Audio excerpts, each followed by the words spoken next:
Hello, this is Big Case 2. We are team number 37. My name is Mason Garstick. I'm Emily Stone. I'm Michelle Horseman. This is Logistics and Marketing working in unison. As you can see, we have two boxes that are one's from Fanatics, one's from J. Crew. This is something that was ordered offline. The company has their logo on the box as a way to market themselves, and the box serves as logistics because they created that specifically to ship their items. This is an example of logistics cost reduction. This is a screenshot of a project in Excel that I worked on at an internship. It's a consolidation project where we tried to take any truckload shipments for one of our certain clients and transfer them to LTL because LTL shipments tend to be cheaper, which would reduce logistics costs specifically. Basically, it's just seeing which lanes have a cheaper LTL cost than if it were to go truckload. This is an example of customer service. This is at the 3PL OHL at my other internship. This is the Customer Resource Center, and it's really good because good customer service increases sales, which is the ultimate goal, but it also helps our customers. And they work with our customers and the carriers that we use just to communicate and track our freight and any questions that the customers might have.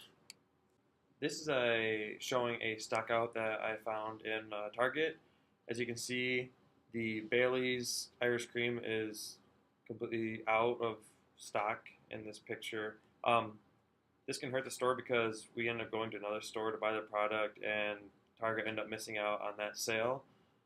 Foreign postponement is a business strategy that maximizes possible benefit and minimizes risk by delaying further investment into a product or service until the last possible moment. Our example of foreign postponement is customized monogram vinyl decal. This monogram decal gets made once the customer purchases the item and the customer gets the monogram information to the seller. Once this is done, the decal is made and shipped to the buyer. Next, we have time postponement. So time postponement is when you wait to ship out any products that you have so until you know where they're going.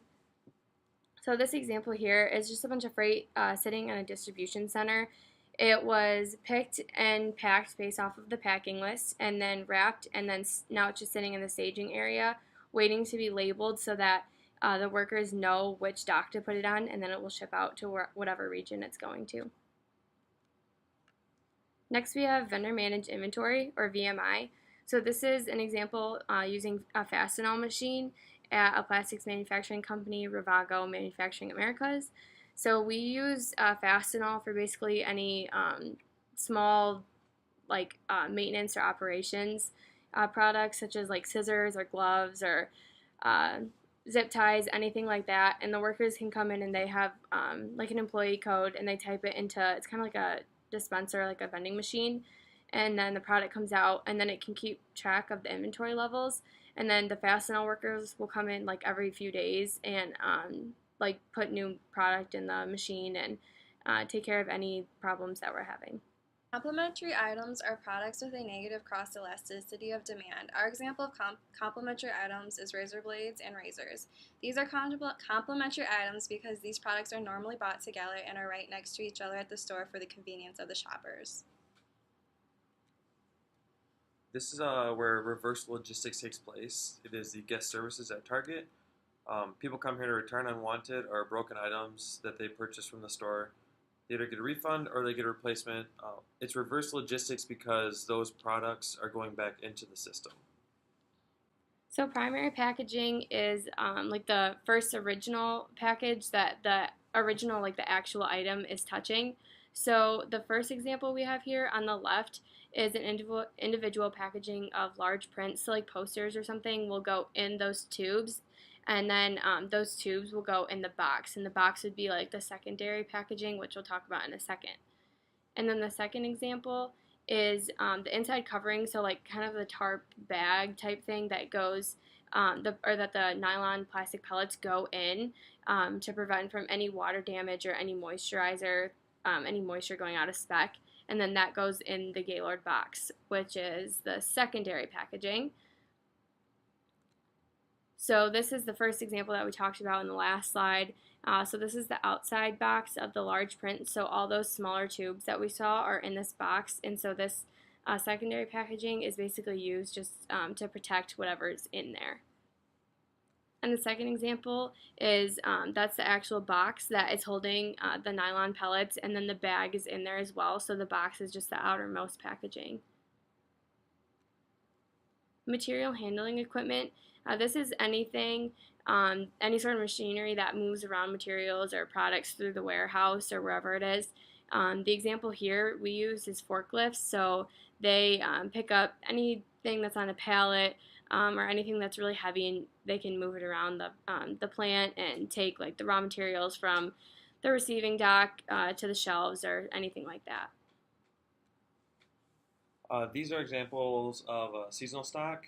The Christmas trees, something you wouldn't really see in the middle of August or July. You know, they're only out one time of the year, as in the Christmas season, so that's why they are seasonal stock. The turkey is something that would be a dead stock, especially around now after Thanksgiving. Nobody really gets turkey once Thanksgiving's kind of over, so the store marks them down to get rid of them because nobody wants them. Raw material inventory. So raw materials is basically anything that is received and that's not been produced into anything else that you will take through a production process to create a finished good. The first example is a PPG bag. PPG just has, for the plastic manufacturing plant that we're talking about, has like fibers in it that go through the production process that go into the finished plastic pellets. Second, at a different plastics manufacturing plant, they actually use old carpet, and so they recycle it and break it down and take out the fiberglass out of it, and then those fibers will go through the production process with other materials and be created into plastic pellets. Work in process inventory is any inventory that's between the raw material and finished goods steps. So the example here is the production lines at Ravago.